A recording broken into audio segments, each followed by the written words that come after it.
గురువారం నాడు శ్రీ స్వామివారికి ప్రాతఃకాలారాధనం పూర్తి కాగానే అర్చక స్వాములు అంతరద్వారం తలుపులు వేసి ఏకాంతంగా శ్రీవారికి అలంకరించిన సువర్ణాభరణాలు, రత్నాభరణాలు, సువర్ణ రత్నహారాలు, పీతాంబరాలు అన్నీ సడలింపు చేస్తారు.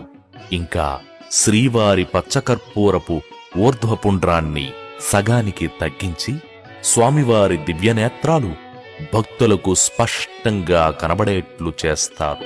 కంటి అఖిలాండ కర్తనధికుని గంటి కంటి నఘములు వీడు కొంటి నిజమూర్తి గంటి.